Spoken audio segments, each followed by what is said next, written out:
Tiene un curso de doctorado en Ciencias de la Educación, Antropóloga Social, Educación Social, Ingeniería Técnica Agrícola, especialidad en explotaciones agropecuarias, curso de posgrado, Educación, Medio Ambiente y Globalización, y experta en gestión del medioambiental de la empresa y en evaluación de impacto ambiental.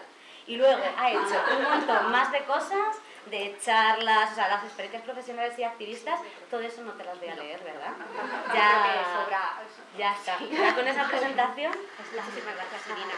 Bueno, pues buenos días a todas y a todos. En primer lugar, muchas gracias por ofrecer la posibilidad de compartir con vosotras y vosotros este rato, ¿no?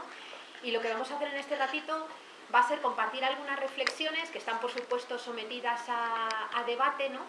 Y que de alguna manera lo que tratan es de proponer como una nueva forma de mirar el mundo que nos rodea, para tratar de construir una economía y una sociedad que pueda ser compatible tanto con los límites del planeta, de los que luego hablaremos, como con también lo que es la reproducción social, es decir, los procesos que garantizan que podamos ser sociedad, ¿no? Cuando nosotros y nosotras miramos en cualquier libro de economía cuál puede ser la definición de economía, nos encontramos habitualmente una definición clásica que viene a ser la de que la economía es un proceso de obtención de bienes y servicios que permiten garantizar la reproducción social, la reproducción de una sociedad, ¿no? Sin embargo, después es muchísimo más difícil que dentro de los entornos de la economía convencional nos vayamos a encontrar reflexión acerca de cuáles son las bases materiales que permiten la reproducción social. Y si tuviéramos que hablar de qué mantiene desde el punto de vista material la vida humana, nos encontraríamos con dos importantes dependencias. La primera de ellas es la dependencia de la naturaleza. Es decir, nos alimentamos, bebemos, construimos los lugares en los que vivimos, las infraestructuras a través de las cuales nos desplazamos, aquello con lo que nos vestimos, todo, absolutamente todo, lo que utilizamos para el proceso económico y para el proceso vital procede de la naturaleza, de procesos o de bienes que se extraen de la naturaleza. Los seres humanos, como seres vivos que somos naturaleza y por tanto es imposible pensar en la vida humana al margen o separada de los ecosistemas o de la biosfera. Por tanto, somos seres radicalmente ecodependientes. Y si habláramos de la segunda dependencia material que tenemos, esta viene dada por el hecho de que somos seres que viven encarnados en cuerpos que son vulnerables, que nacen, que se enferman, que se envejecen y que mueren. El cuerpo es contingente y finito, y como es contingente y finito y dependiente del trabajo de otras personas, es imposible pensar en la vida de un ser humano en soledad. Un solo ser humano, no puede sobrevivir en estricta soledad. Desde luego es evidente durante los primeros años de la infancia, donde una criatura no puede sobrevivir si no es por el tiempo de trabajo que le dedica a otra gente. Es evidente en personas que tengan alguna diversidad funcional o alguna discapacidad muy fuerte, se necesitará del trabajo y del tiempo de otras personas para llevar una vida que merezca la pena vivirse. Es evidente también cuando llegamos a ser ancianas que necesitaremos para llevar vidas dignas de otras personas y también cuando estamos enfermas. Es decir, que los seres vivos somos seres radicalmente interdependientes a lo largo de todo nuestro ciclo vital, pero sobre todo en algunos momentos de este ciclo vital. Y por tanto, no podemos pensar en la supervivencia si no es en un entorno social donde otra gente nos dedica tiempo y energía para cuidar de nuestros cuerpos vulnerables. Lo que sucede es que por el hecho de vivir en sociedades patriarcales, casi en todo el mundo ese trabajo es realizado mayoritariamente por mujeres y en el ámbito privado e invisible de los hogares. No porque las mujeres estemos mejor dotadas genéticamente para el cuidado de los cuerpos, sino porque el propio patriarcado impone una división sexual de trabajo que hace que las mujeres asuman estos roles. Pero somos seres radicalmente ecodependientes e interdependientes. Lo que sucede es que en ambos tipos de dependencia material existen límites. En el caso de la naturaleza lo podemos ver de una forma bastante clara. Dicho de una forma muy somera y esquemática, se suele hablar de recursos no renovables dentro de la naturaleza, que son aquellos minerales y materiales de la corteza terrestres que preexisten en una cantidad determinada y son susceptibles de ser usados simplemente hasta que se agotan, como es el caso de cualquier mineral o como es el caso, por ejemplo, de la energía fósil, tanto petróleo como carbón como gas natural. Existen otros recursos que denominamos renovables, que son aquellos que sí que se pueden regenerar a partir de los procesos de la naturaleza. Es el caso del ciclo del agua, es el caso de la fertilidad de un suelo, es el caso de la capa de ozono, pero lo que sucede es que también presentan límites que no vienen determinados porque se agotan, porque en este caso sí que se pueden regenerar, pero vienen dados por la velocidad a la que se pueden regenerar. Es decir, el ciclo del agua no funciona a la velocidad que le gustaría al capitalismo, funciona a la velocidad que miles de millones de años de evolución han acertado a componer. Y extraer de cualquier cuenca de un río cantidades de agua que no respetan las tasas de regeneración de esos caudales hacen que incluso en un bien que se regenera nos encontremos con problemas de estrés hídrico, que puede haber límites.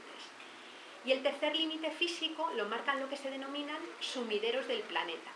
Los sumideros del planeta son todos esos procesos biológicos, geológicos y químicos que degradan todos los residuos que generamos. Y también tienen límites porque al ser un proceso funciona también con unas determinadas velocidades que vienen dadas pues, por los propios ciclos de la naturaleza. Pues bien, límites en lo renovable, límites en lo no renovable, límites en los sumideros que degradan los residuos que se generan en el proceso económico, y sin embargo vivimos en un sistema económico que necesita crecer de forma ilimitada, que está basado en una extracción creciente de materiales y energía. En un planeta con límites físicos es absolutamente que nada pueda crecer de forma ilimitada, ni un bosque de robles, ni un arrecife de coral, ni una ciudad, ni por supuesto el conjunto del sistema económico capitalista, que es un subsistema dentro de la biosfera. Ahí nos encontramos con una primera contradicción importante. Y por el lado del cuerpo también existen límites. Los límites que nos marca el cuerpo vienen dados simplemente por el hecho de que el cuerpo sea finito y muera.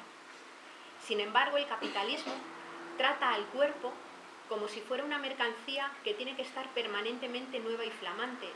Y vivimos en un sistema que le tiene verdadero pavor a la muerte, que le tiene verdadero terror al envejecimiento, que oculta la enfermedad, que oculta la diversidad funcional y la discapacidad, y se oculta todos esos procesos que van asociados a un cuerpo contingente, a un cuerpo finito, mucho más oculta los trabajos de todas aquellas personas que cotidianamente cuidan y trabajan en el mantenimiento de los cuerpos vulnerables. Los tiempos de las personas para el trabajo también tienen límites. Y sin embargo, también el sistema capitalista vive de espaldas a toda esa cantidad de tiempos y al hecho de que sean limitados. Por tanto, nos encontramos con una contradicción esencial entre un proceso económico que necesita crecer en lo material permanentemente y una vida, un proceso vital que sin embargo transcurre en un entorno con límites.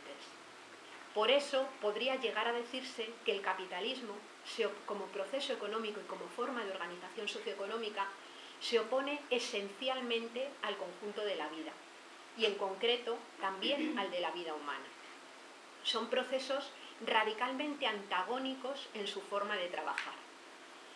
Si además nos encontramos con que en muchos casos aquello que hace que una sociedad sea sociedad es justamente lo contrario de lo que permite que una sociedad sea capitalista, nos encontramos en un entorno, nos encontramos con una situación en la que es difícil encontrar puntos de salida si no cambiamos radicalmente la lógica organizativa.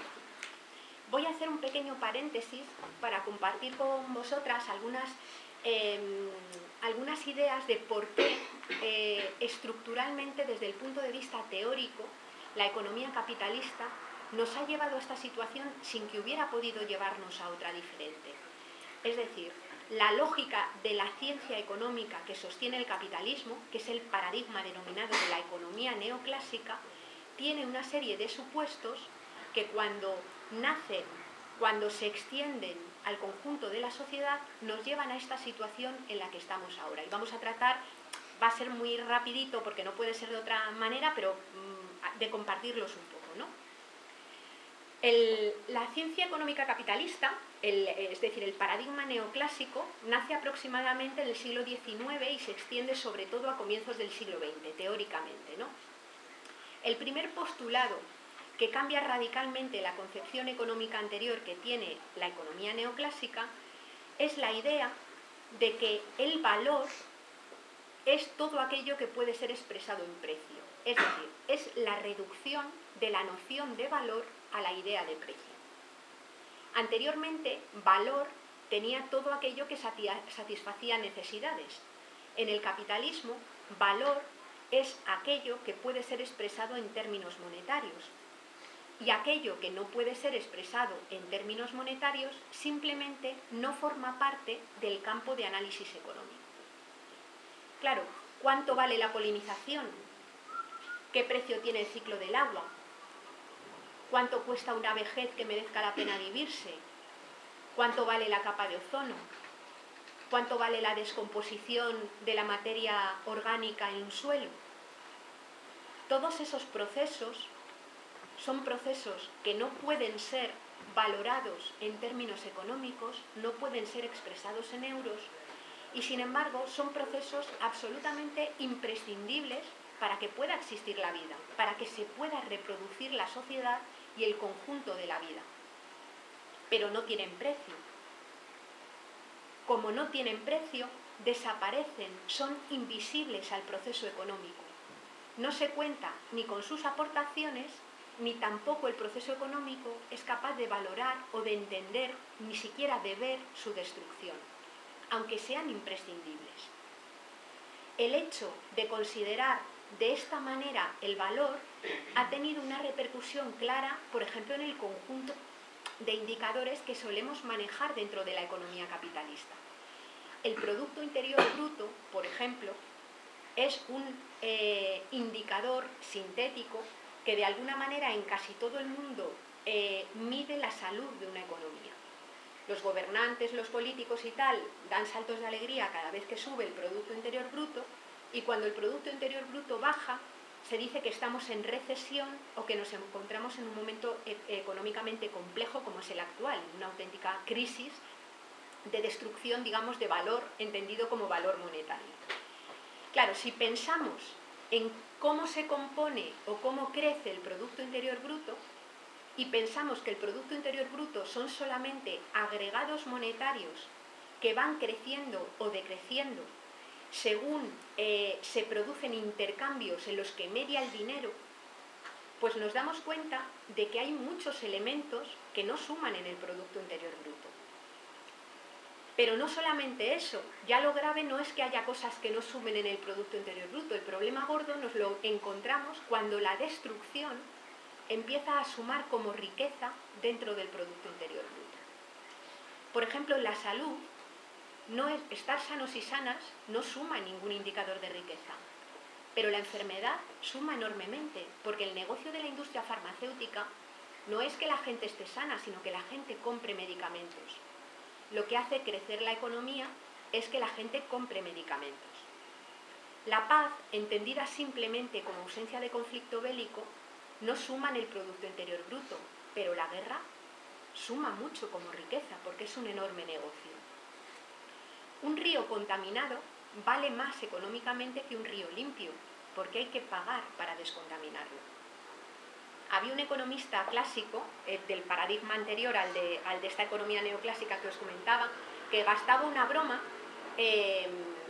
no era especialmente feminista el hombre, pero gastaba una broma, ¿no?, diciendo que bastaría que todos los hombres se casaran con su ama de llaves en la Inglaterra victoriana para que de un golpe bajara la renta nacional.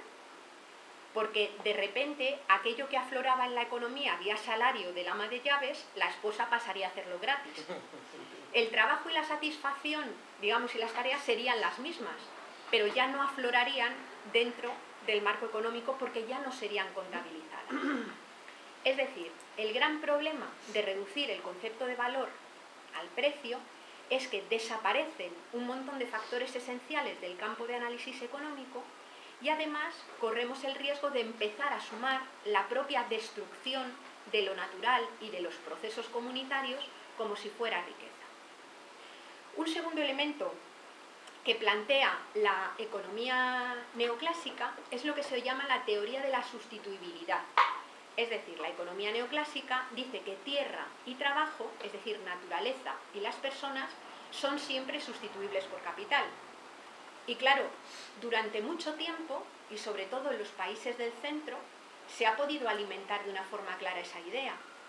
Si nos imaginamos, por ejemplo, la zona de invernaderos del sur de Almería, en la zona de Campo de Dalías, y nos acordamos de que aquello era donde se grababan los spaghetti western, que vivían algunos rebaños de cabras que chupaban piedras literalmente porque no había ni una plantita, y que era una de las zonas de menor renta per cápita de todo el Estado español, y vemos como apenas en 15 años se transformó en la mayor zona de producción hortofrutícola, y que además las rentas de las personas dueñas de los invernaderos pasaron a ser de las más altas del Estado español, uno dice, claro, en cuanto alguien invirtió dinero, fue posible producir en el desierto. Es el mismo milagro de los vergeles de Israel, que producen milagrosamente todo tipo de productos hortofrutícolas en el desierto. ¿Qué hay detrás de ello? Para poder cultivar en Almería, en un desierto, lo que hace falta es traer fosfatos y nitratos de algún lado, porque si no, no crece una planta. ¿De dónde vienen los fosfatos y nitratos que se utilizan en la agricultura, por ejemplo, del Estado español? Pues casi todo ello de Argelia y del Sáhara. Detrás de la tibieza con lo que los gobiernos de distinto pelo del Estado español han presionado al gobierno de Marruecos para frenar la vulneración y el ataque a los derechos humanos en el pueblo saharaui, se encuentra la necesidad de expoliar, de robar materias primas baratas, como son los fosfatos y nitratos, que permiten que se pueda cultivar en un desierto. Hacen falta plásticos, que son derivados del petróleo, que aquí no hay.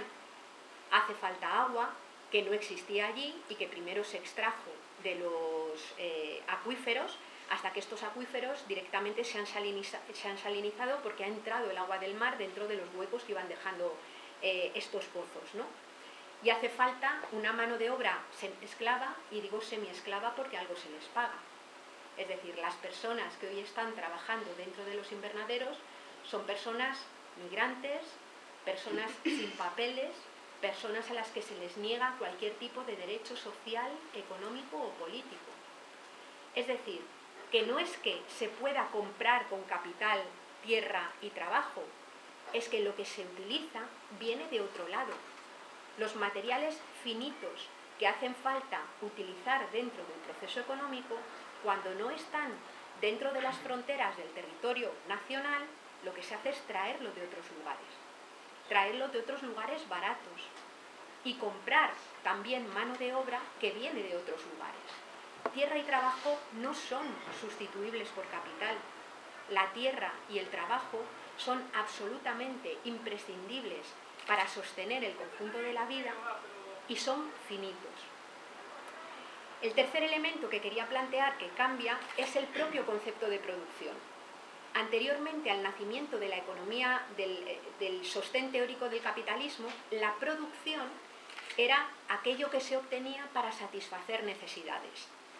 Al transformar la idea de valor simplemente en términos monetarios, al utilizar solamente la vara de medir del dinero, lo que se hace es que la producción es el incremento de los valores económicos. Es decir, se llama producción a que crezca la valoración económica y que crezcan estos agregados monetarios en los que se mide la economía. ¿Qué problema tiene medir la producción en euros? Pues que dejamos de preguntarnos sobre la naturaleza de la actividad que sostiene esa producción. Y eso es muy importante. No es lo mismo producir bombas de racimo que producir champiñones. No es lo mismo producir pues a lo mejor llamar producción a extraer materiales finitos que nunca más volverán a estar disponibles para otro uso humano, que a sacar peces, mientras sea de una forma sostenible, de un caladero que permite de alguna manera la reproducción. Pero a todo se le llama producción de la misma manera. Como ya no nos preguntamos por la naturaleza de la actividad ni por las necesidades que se satisfacen, sino que solamente miramos la vara de medir del dinero, perdemos las preguntas éticas de qué, para quién, cuánto y cómo se produce. Lo que nos importa es que crezcan los montantes económicos y que crezca esa economía. Así fue como se acuñó el mito del crecimiento económico. La idea de que los montantes y los indicadores monetarios de la economía crecieran siempre era bueno y era mejor para todo el mundo. Claro, cuanto más crece un determinado proceso que extrae materiales finitos y que genera residuos, más crecen los daños colaterales que le acompañan. Pero como solamente miramos la dimensión que crea valor en el mercado, que es el montante económico, no nos damos cuenta del agotamiento de los recursos que hay detrás, ni de la explotación de las personas que están trabajando en esos procesos, ni de los residuos que se generan y que forman parte de todo el proceso de deterioro global que tenemos ahora mismo.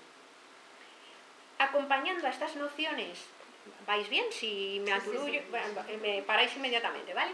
Acompañando a estas nociones de valor y de producción, surge una ruptura, una nueva dicotomía, estas dicotomías que el feminismo ha trabajado tan bien, que no existía en el momento anterior, que es la ruptura que hay dentro del ámbito económico entre lo que llamamos producción y lo que llamamos reproducción. En las sociedades preindustriales, el ámbito de producción era el espacio doméstico. El espacio doméstico no era el hogar nuclear, era la casa, las huertas, hasta la plaza, hasta la tumba que tenía la familia, los corrales, los praos y la parte incluso de trabajo comunal que se realizaba en las tierras comunales, ¿no? Y ahí convivían todas las tareas que garantizaban que las personas sobrevivieran, tanto la de producción de alimentos, la de producción de ropa y lo que hubiera de cuidado de la vida humana. No había una ruptura entre producción y reproducción. Esto no quiere decir que no hubiera relaciones patriarcales, las había, pero el trabajo de reproducción, el cuidado de los cuerpos vulnerables, no era un trabajo tan minusvalorado. Por ejemplo, antropólogas de la familia como Martín Segalen tiene trabajos interesantísimos hechos para que de alguna manera ponen de manifiesto la valoración que había sobre los trabajos de reproducción social.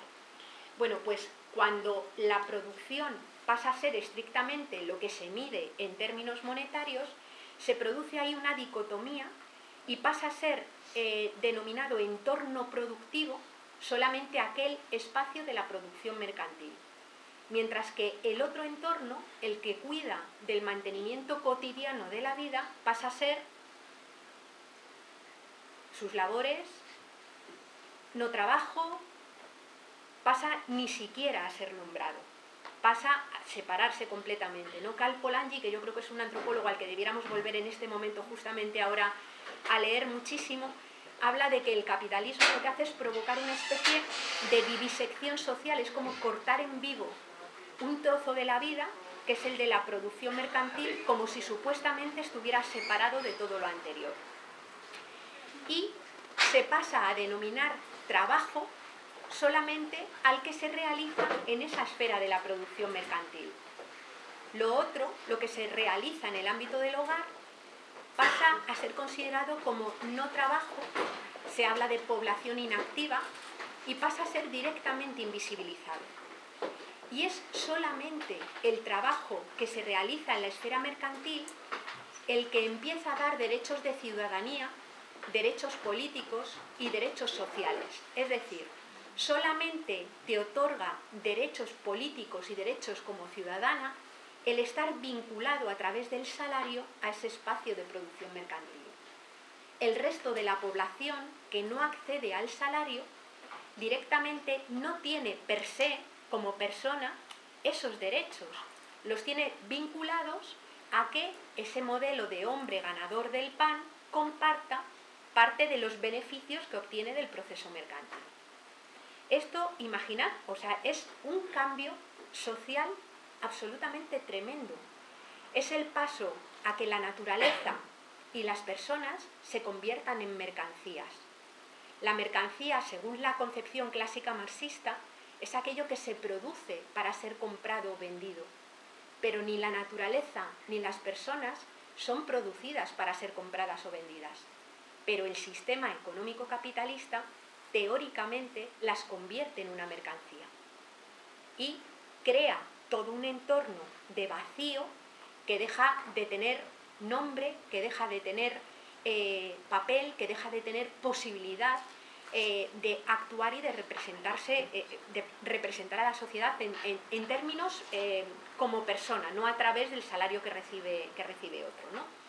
Bueno, pues esta manera de funcionar durante apenas un par de siglos, 3 siglos, tened en cuenta que Homo sapiens aparece en el planeta hace 200.000 años, que es que el capitalismo lleva aquí un pestañeo en términos históricos, y que cuando además se ha extendido de una forma violenta, más violenta y más brutal, ha sido sobre todo en las últimas décadas. Es decir, es un periodo cortísimo. Pues en ese periodo cortísimo, esta forma de funcionar, que podríamos decirle que le ha declarado la guerra a los territorios y a los cuerpos de las personas, lo que ha hecho ha sido provocar una enorme crisis, que no es la crisis económica financiera que estamos viviendo ahora, sino que es una crisis estructural, es una crisis material, es una crisis que se mide en toneladas y es una crisis que se mide en tiempo, que es la que dificulta que de alguna manera la vida humana con bienestar y con justicia, dentro de este marco y dentro de esta lógica, pueda tener el más mínimo atisbo de posibilidad, ¿no? La economía ecológica y la economía feminista tienen algunas sinergias bastante interesantes a la hora de estudiar un poco dónde están los principales escollos de este sistema y por dónde podrían ir las pautas de salida, ¿no? Ambas visiones son visiones heterodoxas dentro de la economía crítica. Ambas visiones han coincidido en diferentes momentos en utilizar la metáfora de un iceberg para caracterizar al conjunto del sistema económico capitalista. En un iceberg, la parte que aflora por encima del agua, la que flota por encima del agua es la más pequeñita y es la parte visible. ¿Qué sería la parte visible de nuestro sistema económico? Pues el salario, lo que se compra y lo que se vende, la prima de riesgo, las agencias de rating, el Producto Interior Bruto, la deuda. Pero por debajo, sosteniendo esa parte más pequeña que flota y con un tamaño mucho más grande, lo que se encuentra es el funcionamiento de los ecosistemas, la extracción de materiales finitos, el deterioro de los procesos de regeneración de la naturaleza y una incautación de una cantidad ingente de horas de trabajo que el conjunto de las mujeres mayoritariamente ponen al servicio del patriarcado para que el patriarcado lo utilice en sostener el sistema económico capitalista. Sin esa cantidad de horas de trabajo no libre ocultas dentro de los hogares, es absolutamente imposible que un sistema como el capitalista funcione. Porque al capital, bajo su propia lógica, le es imposible ya de primera regenerar la propia mano de obra. O sea, pensad lo que es parir una criatura, educarla, estar con ella, pasar sus enfermedades, atravesar la adolescencia, que estudie, y cuando salía al mercado de trabajo, que se encuentre con que la empresa le paga 600 euros. Paga la empresa lo que cuesta, y es dicho es una forma un poco bruta, ¿no? Lo que cuesta reproducir generacionalmente la mano de obra. Ni de coña. Se necesita toda esa cantidad tremenda de trabajo dentro de los hogares. Por eso hay algunas personas que dicen que el patriarcado, no el conjunto del patriarcado, sino alguna dimensión del patriarcado, en realidad es una especificidad de la propia lucha de clases. Porque lo que hace el sistema es acaparar un montón de tiempo, generar una especie de plusvalía en forma de tiempo social que es imprescindible para que funcione esa lógica económica. Claro, si decimos que tenemos límites y que se ha puesto en marcha una máquina que ha cogido una dimensión y una velocidad impresionante, es decir, ahora mismo el sistema económico tiene un problema de velocidad, y de escala, de la escala que está utilizando en lo material, pues nos encontramos que hemos llegado a esta situación de crisis estructural que os mencionaba, ¿no? No tenemos tiempo para desarrollarla en todo así de una forma detallada, pero yo quiero centrarme en un elemento principal que es la crisis energética, dentro de lo ecológico me refiero. La crisis energética viene dada por el hecho de que hayamos llegado a un momento que se denomina del pico del petróleo. El pico del petróleo sucede en el momento en el que por cada barril de petróleo que extraemos en un lugar del mundo no encontramos reservas para sustituirlo. Según la Agencia Internacional de la Energía, nada sospechosa de ecologismo radical, el pico del petróleo convencional se alcanzó en 2006 y desde ese momento, cada año se extrae una cantidad decreciente con respecto al año anterior de petróleo convencional. Claro, tened en cuenta que el petróleo primero que se extraía a comienzos del siglo XX en Estados Unidos, cuando llegaban estos de las películas ahí de repente a una zona, hacía un agujero así un poco en el suelo y de repente sonaba ¡oh! Y salió un chorrazo de petróleo para arriba, ese petróleo tenía lo que se llama una altísima tasa de retorno energética, porque con muy poquita energía que yo intervenía en montar el tinglado de extraía una cantidad grande de petróleo de gran calidad. Se dice que ese petróleo estaba con unas tasas de retorno entre 120 y 150. Yo invertía un barril de petróleo y obtenía 120 o 150. El petróleo que se extraía en el Golfo de México hace 2 años, cuando se produjo el vertido este del ABP, que estuvo soltando petróleo durante un montón de meses, un par de meses seguido, ese petróleo tiene una tasa de retorno entre 30 y 35. Porque hay que montar una plataforma en el mar, descender al fondo del suelo marino, extraer el petróleo practicando un agujero de a lo mejor otros 1500 o 2000 metros y viene mezclado con otros productos. Es decir, que necesito invertir mucha más energía para obtener la misma respuesta. ¿Qué quiere decir esto desde el punto de vista físico? Pues que ese petróleo es capaz de realizar mucho menos trabajo, es decir, mover muchos menos coches, fabricar muchas menos cosas y trasladar muchos menos personas y mercancías de unos lugares a otros. Para que comparemos, la energía solar térmica, por ejemplo, tiene una tasa de retorno de 10, la solar fotovoltaica aproximadamente de 15, un parque eólico de los buenos, colocado en un buen lugar, tiene unas tasas de retorno entre 25 y 30, muy parecidas a la del petróleo del Golfo de México. El petróleo que Repsol daba botes de alegría cuando encontró en la Patagonia y que tiene que ser extraído con una técnica que empezaréis a oír muchísimo, que es el fracking, que consiste en inyectar agua caliente con químicos en un suelo para conseguir que se junten las burbujitas o de gas o de petróleo, tiene unas tasas de retorno que oscilan entre 1 y 3, porque es tal la cantidad de energía que hace falta invertir para el propio proceso extractivo que la rentabilidad energética es ruinosa. Los mal llamados biocombustibles, que en realidad son cultivos energéticos que se hacen en terceros países, tienen tasas de retorno entre 0,7 y 1, es decir, a veces incluso inferiores a la unidad. ¿Qué quiere decir esto? Pues que el pico del petróleo en un mundo que podría decirse que come petróleo somete a la humanidad a una encrucijada que no admite muchísimo más retraso. Es decir, hoy, con las energías, se me ha olvidado comentar que la nuclear, que ha podido ser un poco, en algún momento, aparecer como la gran salvadora, tiene, aparte de los problemas clásicos que decimos desde el movimiento ecologista y en los que no voy a entrar, que son los residuos que seguirán siendo peligrosos dentro de miles de años y la potencial peligrosidad de las instalaciones, tiene un problema estructural, y es que depende del uranio, que es otro recurso no renovable. El pico del uranio está calculado al ritmo de consumo actual para dentro de entre 60 y 100 años. Si de repente empezáramos a poner centrales nucleares a tutiplén y a utilizar mucho más uranio, obviamente ese espacio se acortaría bastante. A lo que voy es a que no es una solución estructural. No es una solución estructural.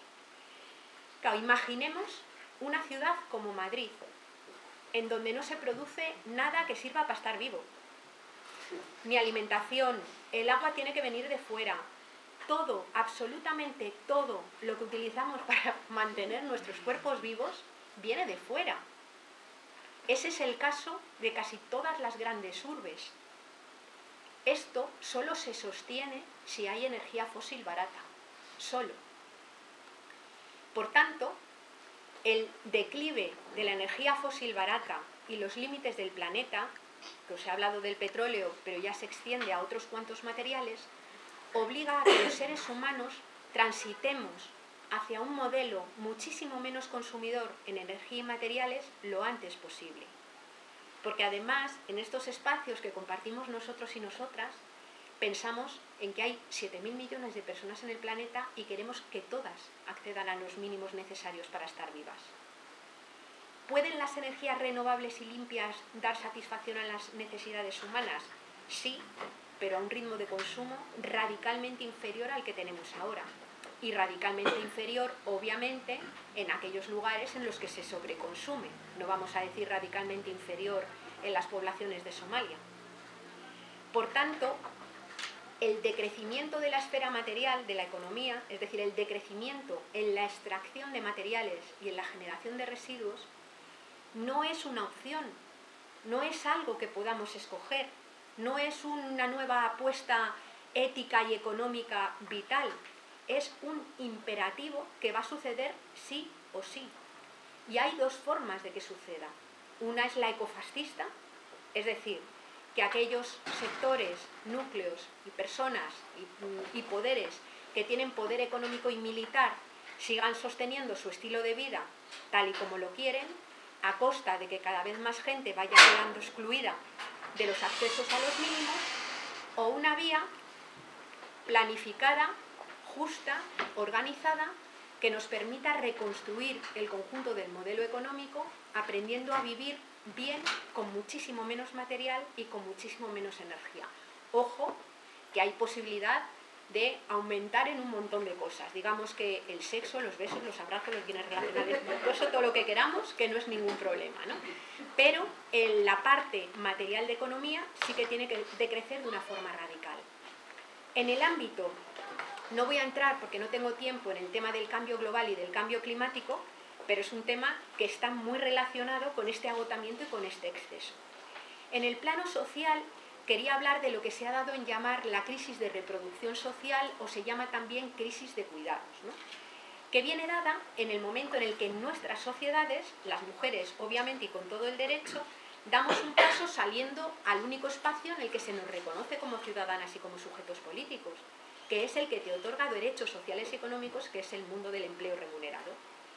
Pero a la vez, los hombres no dan mayoritariamente, hay muchos que sí, pero mayoritariamente no hacen el camino inverso, de ocuparse de forma corresponsable de todas estas tareas del cuidado de la vida humana.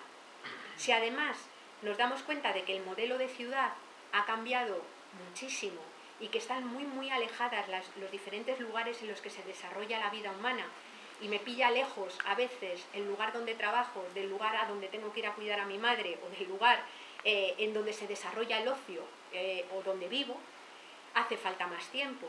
El individualismo que ha imperado en la sociedad, haciendo que se hayan ido sustituyendo fórmulas colectivas por fórmulas de mercado, hace que se hayan deteriorado pues desde redes de familia extensa o redes vecinales que permitían compartir el trabajo de cuidados de una manera más fácil. En la propia ciudad, al convertirse en un espacio hostil, hace que, por ejemplo, los niños y las niñas puedan salir solos a la calle a jugar ya a edades bastante avanzadas, es decir, que hasta para el juego hace falta más tiempo de supervisión. Y la precariedad laboral hace que muchísima gente sea incapaz de decirle a la persona que le emplea: mira, yo tantas horas no voy a estar trabajando, me voy a mi casa, ¿no? Entonces, se da por una parte, el hecho de que hay menos tiempo para realizar esas tareas de cuidado de la vida humana, y por otro lado, hace falta mucho más tiempo para hacerlas. ¿Qué dos tipos de soluciones ha inventado este sistema? O han inventado fundamentalmente las mujeres, que es a donde descargaba dentro de este sistema. Pues por un lugar lo que se llama la transferencia generacional de cuidados, que es síndromes como los de las abuelas esclavas, es decir, se empiezan otras mujeres de la familia, del entorno familiar, se ocupan de una buena parte cuando es cuidado de criaturas, ¿no? Y por otra parte, soluciones de mercado, donde hay mujeres que por razón de clase pueden pagar a otras mujeres parte de estos trabajos, y esas mujeres también, en función de su clase, lo que hacen es vender la mano de obra para realizar estas tareas. ahí nos encontramos que sobre todo en el cuidado de mayores, si miramos de dónde vienen la mayor parte de las mujeres que están siendo empleadas cuidando a mayores, nos damos cuenta de que vienen de los mismos lugares que las materias primas que sostienen nuestro sistema económico, produciéndose un trasvase de energía, de afectos, de tiempo, porque estas mujeres que vienen aquí a cuidar, que también viven en sociedades patriarcales, dejan esos mismos huecos abiertos que tendrán que cubrir otras mujeres en su lugar de origen.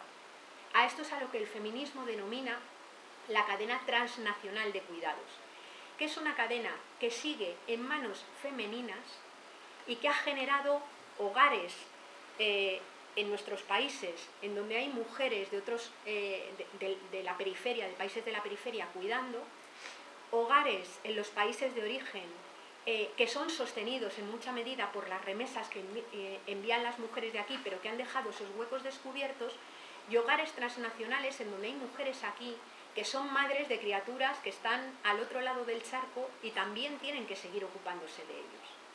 Es decir, es un trabajo que sigue descansando mayoritariamente sobre los hombros y pesando sobre las mujeres.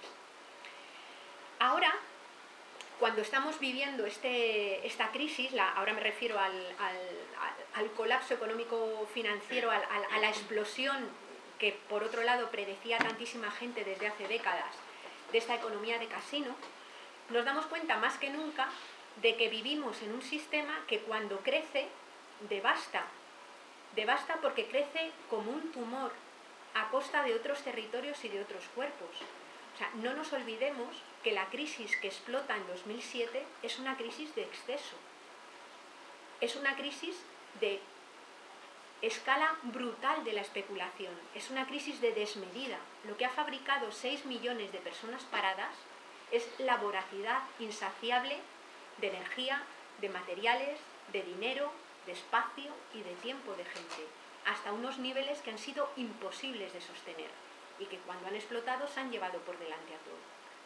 Entre 1994 y 2007, que fue cuando más creció la economía en el Estado español, nos encontramos con que los salarios como media decrecieron un 15%, a pesar de que todos los indicadores económicos crecían y crecían. En 1994, de cada 100 euros como media que tenía un ciudadano empleado de la Comunidad de Madrid, estaba endeudada aproximadamente en 60. En 2007, cuando explota la burbuja, de cada 100 euros como media que tenía una ciudadana empleada en la Comunidad de Madrid, estaba endeudada en 140. Es decir, que el espejismo del crecimiento económico ha sido un formidable proceso de expolio de los ahorros que tenía la gente, ha sido un proceso de dejar a la gente hipotecada para las próximas décadas, ha sido un proceso de construcción de riqueza que hoy se salda y la podemos ver expresada en masas y masas y masas y masas de cemento en forma de adosados, por ejemplo, en todo el litoral, que son ocupados 22 días al año, en aeropuertos que reciben un vuelo a la semana, en carreteras que no tienen ni el 15% del tráfico que se anunciaron el tráfico mínimo que exige Fomento para que se construya una nueva carretera, de puertos que no se utilizan, de estaciones de ave fantasma que no se utilizan. Cuando el movimiento ecologista hace años decía cómo se puede hacer esto y el conjunto de la población decía crea puestos de trabajo, el conjunto de la política y del imaginario colectivo de la gente decía esto crea puestos de trabajo y es progreso, intentábamos hacer ver que era una conceptualización del progreso absolutamente dañina. Hoy, cuando los papeles obscenos de Bárcenas, porque las cuentas del sistema no hay quien las entienda, pero las cuentas de Bárcenas en papelitos amarillos se entienden divinamente. Cuando los papeles de Bárcenas muestran cómo las constructoras untaban a los políticos y los políticos que otorgaban las licencias cobraban por otorgarlas, ahí podemos ya entender qué había detrás de ese modelo de progreso y qué había detrás de esa forma de entender el bienestar y el crecimiento que se ha ido inoculando en lo más profundo del ADN de las personas y que ahora en todos estos procesos de calle que son frescos, que nos están dando tanta vidilla a todos, la gente se está encargando de alguna manera de desmontar, ¿no? Pero es un sistema que cuando crece devasta. El problema es que cuando no crece, también devasta, dentro de esta lógica. Y nos encontramos con 6 millones de personas paradas, y nos encontramos con que cuando se recorta en lo más básico, cuando se empieza a recortar en la ley de dependencia, se empieza a recortar en los comedores escolares, en la sanidad, se empieza a recortar en la educación pública, nos preguntamos dónde se ajusta todo eso que no se puede dejar de hacer, porque si no la sociedad no funciona. Y nos encontramos con que todo eso vuelve a estar encerrado dentro de los hogares. Cuando una madre no puede pagar el comedor escolar, se lleva a los niños a comer a casa. Cuando de repente la pensión del abuelo hace falta en la economía doméstica, se saca al abuelo de la residencia y se le atiende en casa. Cuando la ley de dependencia retira las ayudas a mayores o a personas con diversidad funcional, se le atiende en casa. Y es que las casas, el problema que tienen es que mayoritariamente no son un ámbito de cooperación mutua y de armonía, son las corporaciones del patriarcado. Y dentro de las casas, mayoritariamente, lo que hay son relaciones de poder que hacen que sean las mujeres, de forma impresionante, las que asumen una buena parte de esos trabajos.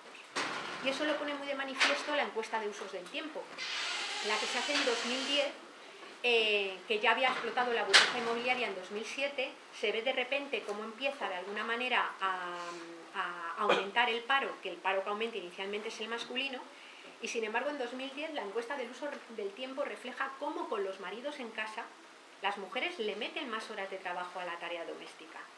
Es decir, en los hogares monomarentales las mujeres trabajan menos que en los hogares compartidos con sus parejas.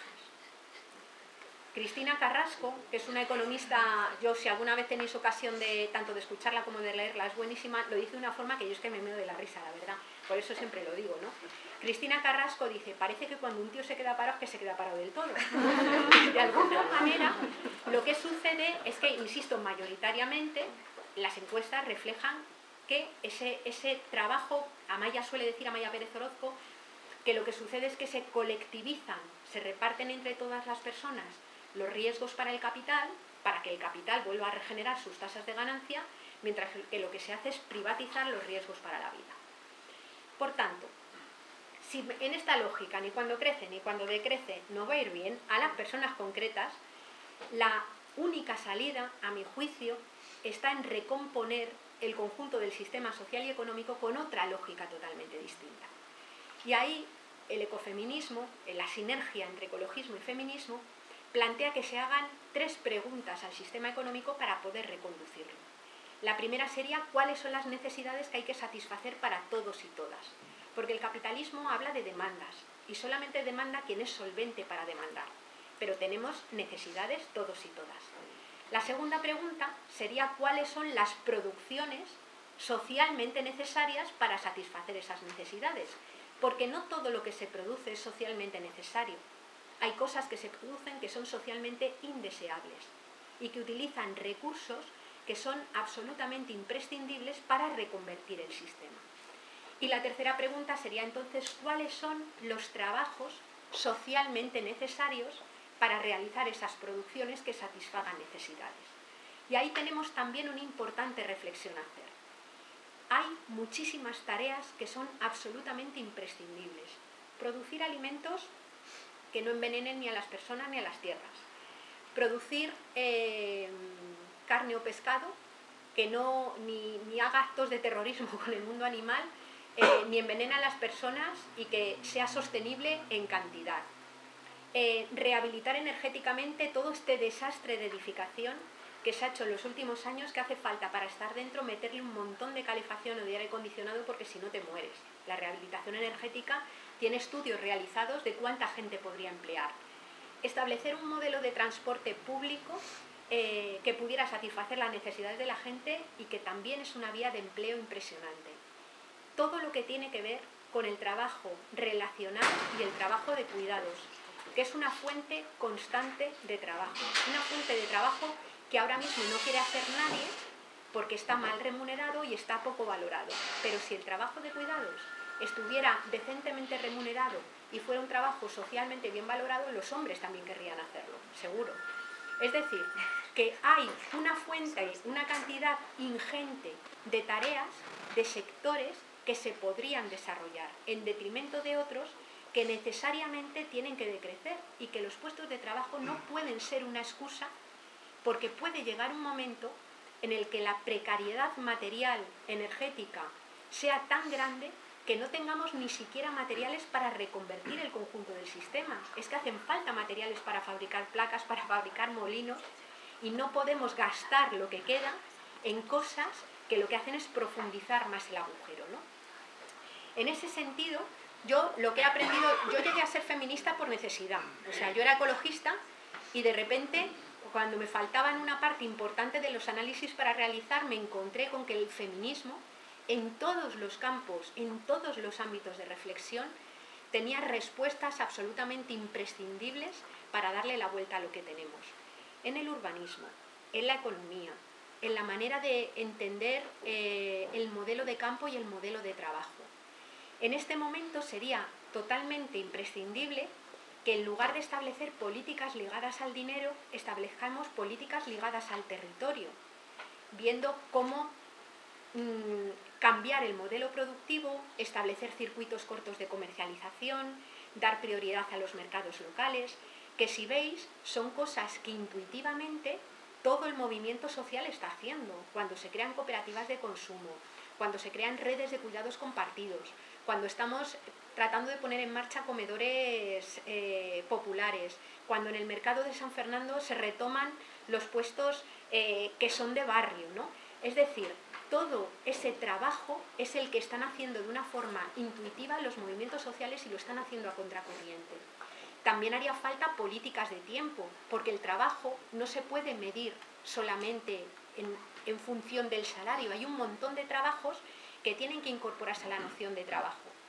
Y cuando decimos que hay que reconvertir el sector del automóvil, habrá que hacerlos con criterios de transición justa, porque las personas que trabajan en ese sector son personas necesarias para nosotros y nosotras, y tendremos que buscar hueco con criterios de justicia para que se puedan reconvertir los sectores. Pero no tiene ningún sentido que se sigan fabricando coches. O sea, es una cosa absolutamente absurda, ¿no?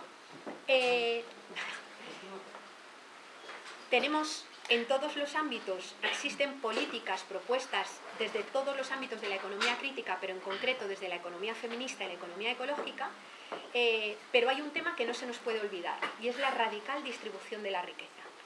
Sí, que es una cosa que se le ha olvidado a una buena parte de la izquierda y se le olvidó desde luego a la mayor parte del movimiento sindical, con esta teoría de que haciendo crecer la economía algo le gotearía a todo el mundo. Si la economía no puede crecer ilimitadamente porque hay límites físicos, la única manera de caminar a la justicia es repartir lo que hay. Rentas mínimas, rentas máximas, fiscalidad progresiva, desarrollar una cultura de la suficiencia, es decir, de aprender a vivir materialmente con lo menos que se pueda, ¿no? Pero sobre todo abrir un importantísimo debate que sigue siendo un tabú, que es el debate sobre la propiedad.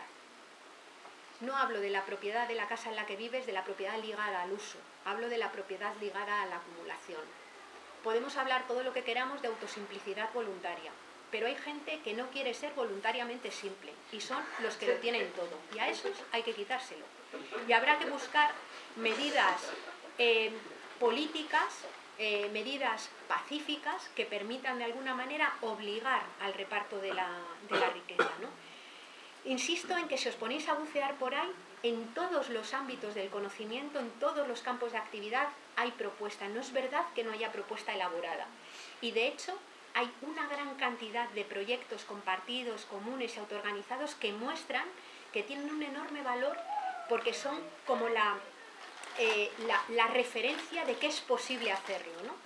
¿Qué nos falta entonces? Pues nos falta el poder político. Y no me refiero al poder político de arriba, me refiero a la construcción del poder político desde abajo.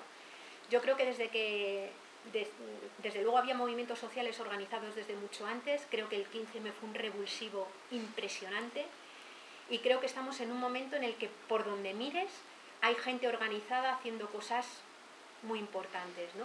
Yo creo que ahora mismo lo que nos toca es convertirnos en células activísimas y en no perder de la cabeza que la interdependencia, el hecho de ser seres vulnerables, el hecho de que estemos obligados a cooperar es la mayor fuerza que tenemos ahora, ¿no? Yo termino simplemente porque leí hace unos días un mito que me pareció súper bonito, un mito griego, y mira que son así machorros a tope, pero este me encantó. Pero leí un mito que contaba cómo en un determinado momento los seres humanos estaban absolutamente peleados en el mundo y había ahí un descontrol impresionante, ¿no? Y entonces uno de los dioses, que son medio humanos, medio dioses, le dice a Zeus que le dé algo para poder ayudar a los seres humanos que están sufriendo muchísimo, ¿no? Y me llamó la atención que Zeus lo que le da es la vulnerabilidad y la justicia. Es decir, que lo que le da para poder arreglar la situación es precisamente la finitud de los seres humanos, el hecho de que estemos absolutamente obligados a cooperar, porque ha sido la cooperación el mayor motor adaptativo que ha habido a lo largo de la historia de la humanidad, y por otro lado la justicia para poder regular de alguna manera todo ese cúmulo de... Yo simplemente terminar diciendo que sin mirar lo que el 50% de la población del planeta, es decir, las mujeres, han hecho en el ámbito de la economía y en el ámbito de todos estos campos de actuación, es absolutamente imposible pensar en cómo reformular esto. Y bueno, muchas gracias y nada más.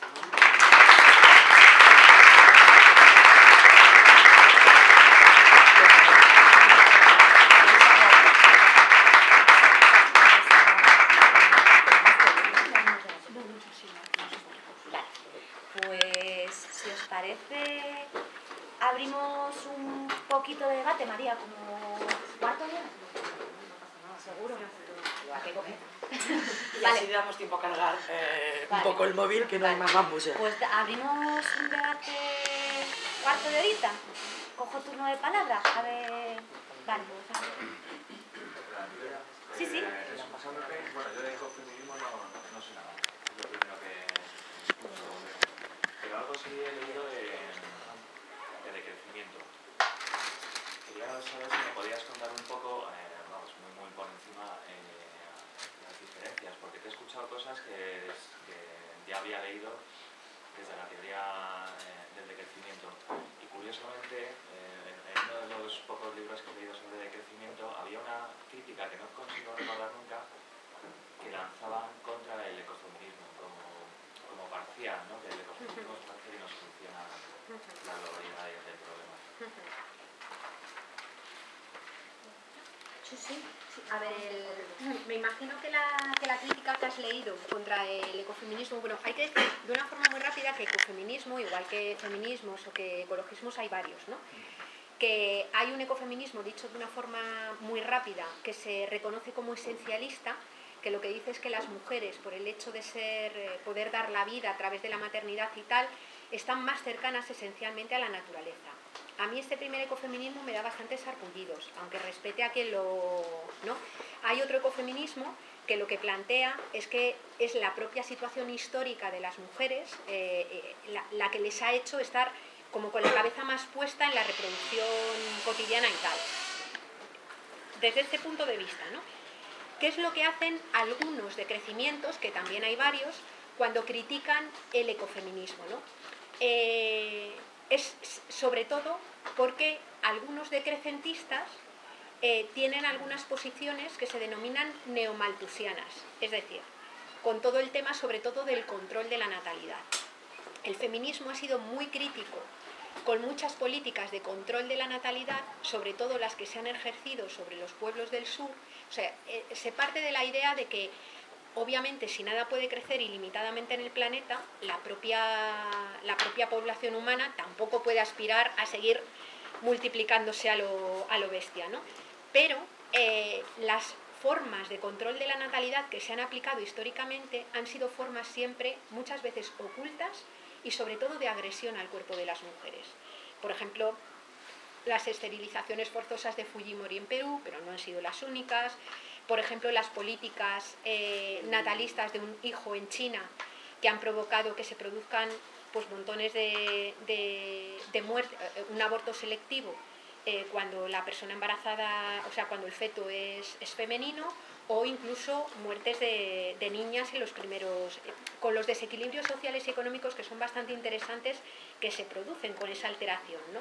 Entonces, el feminismo ha sido absolutamente crítico con una forma de control de la natalidad que, en lugar de darle la libertad a las mujeres sobre su propio cuerpo, que es el mejor método que existe para el control de la población, lo que hace es, desde posiciones políticas patriarcales, intervenir sobre el cuerpo de las mujeres. Entonces, hay algunos decrecimientos, en concreto en algún libro de Serge Latouche y de algunos de estos franceses, que hacen una crítica a un ecofeminismo que no es consciente de que la población humana no puede seguir creciendo. Viene por ahí un poco el debate.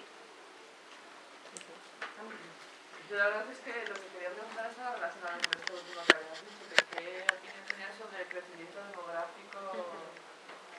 Yo creo que sobre el crecimiento demográfico tendríamos que... Es un temón, ¿eh? O sea, quiero decir, es un temón muy gordo y ha sido una de las fuentes de conflicto clásicas entre feministas y ecologistas. De los núcleos de desencuentro ha sido uno de los clásicos, ¿no? A mí lo que me sirve, lo que me ha servido para colocarme un poco, teniendo montones de dudas todavía abiertas, es pensar en que no podemos hablar, cuando hablamos de exceso demográfico, es porque hay mucha gente, consideramos que hay mucha gente en función a los recursos que existen, ¿no? Desde ese punto de vista, tendríamos que pensar en cuáles son los consumos de la gente de los diferentes lugares. Es decir, si hoy el 15% de la población del planeta consume el 85% de los recursos, sería mucho morro echarle la culpa a quienes subconsumen, que son quienes tienen las mayores tasas de natalidad, de que el problema de los límites del planeta lo crean ellos. O sea, si yo os preguntara ahora mismo aquí, ¿cuál es el país más densamente poblado del planeta? India o China. Bueno, el país más densamente poblado del planeta es el Vaticano y se supone que no se reproducen. Pero nos tenemos los Países Bajos, todo el centro de Europa, Japón. Es decir, China ahora mismo ocupa, me parece que es la posición 17 o 18 en el ranking de países densamente poblados. Quiero decir, si en Bélgica, en Reino Unido, en Alemania, todo el territorio está alicatado, o sea, si ahora mismo a cualquier país denominado desarrollado le pusieran fronteras a las materias primas como se lo ponen a la gente, ninguno de esos países dura ni una semana. ¿Dónde está el problema del exceso de población? Es decir, es un problema sobre todo de exceso de consumo, lo cual no quiere decir que sea deseable que la población del planeta crezca y crezca y crezca y crezca. Pero por otro lado, casi toda la evidencia así empírica muestra que cuando las mujeres tienen acceso a controlar su propio cuerpo, vía anticonceptivas, vía aborto cuando lo desean y tal, es cuando las mujeres no están deseando parir y parir y parir y parir y parir en ningún lugar. Controlan ellas mismas su población, o sea, es darles libertad, darnos a nosotras mismas, porque aquí tampoco es que la tengamos mucha, libertad sobre nuestro propio cuerpo, y ahí es la mejor manera de regular de alguna forma. ¿Controlas tú o no? ¿Tienes la cita? Sí, la voy controlando un poco. No, y sobre todo controlo que le quiero dejar a María el No, porque tiempo. podemos alargar luego. Ya, pero bueno. Una pregunta. Yo quería, sobre lo que estabas diciendo, que todas las hembras en la naturaleza depende del momento, es decir, si hay una época de abundancia, paren más crías, si hay época de poca abundancia, ya naturalmente no paren tantas crías, y si tienen que abandonar a sus crías, o sea, si en un momento dado no pueden alimentar a esas crías, abandonar esas crías para otro, o sea, que nosotros puede ser que creamos la sensibilidad, entre comillas, que eso habría muchísimo que hablar, pero que realmente es la hembra la que tiene que controlar la natalidad, o sea. Yo, sobre todo en el caso humano, a mí las comparaciones con la naturaleza siempre te dan, porque está media por la cultura, ¿no? Pero sobre todo es que lo razonable es que una persona controle lo que pasa con su cuerpo, es evidente, ¿no? Y ahí sí que el ecologismo social ha tenido muchas veces posturas muy, muy poco sensibles, muy machistas y muy patriarcales también, en el sentido de que por encima el bien común está de ajustar la población a la naturaleza está ahí, bueno, pues... Ya, pero muchas veces, que ese machismo, hay mujeres súper machistas, te quiero decir que no es el machismo no es un no me sale la palabra, algo exactamente inherente a los hombres. Hay muchísimas mujeres que han sido las que más han potenciado ese machismo, ¿no? Tal y como han criado a sus machos y a sus hembras. Sí, bueno, el patriarcado es... Claro. O sea, que no, obviamente no todas las mujeres son feministas. Para nada. Bueno, A mí me gustaría... Una intervención más y creo que lo vamos a tener que dejar, Sí, es que vamos muy mal. sintiéndolo mucho. Sobre todo por la siguiente ponente. ¿Vale? Sí, Sí, era preguntarte si podías un pelín más acerca del último punto que has tocado, de que lo que nos falta es tomar el poder, ¿no? Ideas y claridad conceptual y teórica, e incluso proyectos prácticos en marcha, a ver los hilos, todo esto, pero falta tomar el poder, ¿no? Ayer leí una encuesta respecto de intención de voto y tal, y parece ser algo que yo no sé, ¿no? En las elecciones fueron el 30% la abstención, parece que ahora está en el 55%, más de la mitad, y los menores de 30 años llega al 61,5%, ¿no? Y hay un debate, y además sobre todo entre movimientos sociales, de si cauces formales o institucionales, si cauces más informales. ¿Tú todo esto cómo lo ves? Ya sé que es una pregunta compleja, pero me parece que es uno de los problemas actuales, ¿no? De cómo articular todo este conglomerado activista que va por distintas vías y que de algún modo se pueda coordinar para lo que al final es relevante, ¿no? Que es, en fin, cambiar la Claro, yo creo que el transformación problema social. en este tema, o sea, yo desde luego no creo que ahora mismo la solución fuera entrar por la vía de las urnas, no, o sea, yo lo que sí que creo es que para tejer un movimiento social, un movimiento político-social amplio, no hay atajos. Entonces, yo creo que lo que se está haciendo, en buena medida, está muy bien hecho, ¿no? En el sentido de crear espacios de sinergia, crear espacios de debate, buscar lugares en donde articularnos, en donde visibilizamos las diferencias y donde visibilizamos también un poco los encuentros, ¿no? Yo lo que sí que creo es que nos hace falta superar algunas cosas que los movimientos sociales hemos tenido siempre como muy claras, ¿no? Yo no sé, la gente que llevéis mucho tiempo así en movimientos sociales, os sonará muchísimo la frase de es más lo que nos une que lo que nos separa, que no funcionó nunca. Porque es verdad que había cosas que te unían, pero ¿cuál es el problema? Que lo que separa es muy importante. Es decir, si tú tienes 5 grupos que se definen como anticapitalistas, uno es feminista, otro es ecologista, otro es lo que sea, ¿no? Cada uno desde su perspectiva, no podemos pensar en renunciar a todo lo demás y quedarnos solamente en el núcleo anticapitalista, porque que sean grupos separados es porque lo que diferencia es tan importante para ese colectivo que no están dispuestos ni dispuestas ni tienen por qué renunciar a él, ¿no? Entonces yo al final cada vez tengo más la sensación de que lo que tenemos es que, siendo conscientes de lo que nos une, hacerle mucho hueco a lo que nos separa. Es decir, y yo creo que es perfectamente posible porque además es muy complementario, ¿no? Y la dificultad de buscar esa unión desde la diversidad, yo creo que es una cosa que el 15 me enseñó mucho en los primeros momentos. Creo que, por ejemplo, he participado en varias de las reuniones de las Mareas Unidas y a mí yo he flipado con el espacio, o sea, me parece un espacio político de una inteligencia impresionante, ¿no? Y yo he disfrutado en esas reuniones un montón y vas viendo un poco la madurez, ¿no? Yo sí que creo que una batalla que el capitalismo nos ha ganado en buena medida es la simbólica, ¿no? Ellos tienen un proyecto simbólico y cultural perfectamente definido y yo creo que nosotros y nosotras estamos ahora también en buena medida recomponiendo el nuestro, ¿no? Sí que me parece necesario que tengamos un relato, o sea, una manera, una utopía que no tiene por qué ser con las etiquetas de las que conocíamos, ¿no? Por eso, pero sí que me parece que es importante que lo tengamos, ¿no? Y luego, ¿cuál será la vía? O sea, yo soy muy optimista. Porque que el tiempo juega a nuestra... O sea, no, pero sobre todo... A la contra, ¿no? Porque queda poco tiempo, como claro, tú has señalado en toda tu intervención. Ese es el mayor hándicap, ¿no? Pero hace 5 años O sea, cuando estábamos en plena burbuja de crecimiento y tú veías que el mundo se estaba cayendo a cachos, que nos estábamos cargando todo y la gente no lo veía, yo ahí sí que estaba de bajón, ¿no? Pero ahora que veo que cada vez la gente lo ve más claro, yo digo, a por ellos, ahora o nunca, o sea, es el momento, ¿no? Pero lo que sí que creo es que no hay atajos y que lo que se está haciendo es inevitablemente lo que toca hacer, buscar espacios, buscar encuentros y en una de estas, yo no tengo una fórmula, encontraremos cómo hacer, ¿no? Bueno, pues nada, muchas gracias. Muchísimas gracias.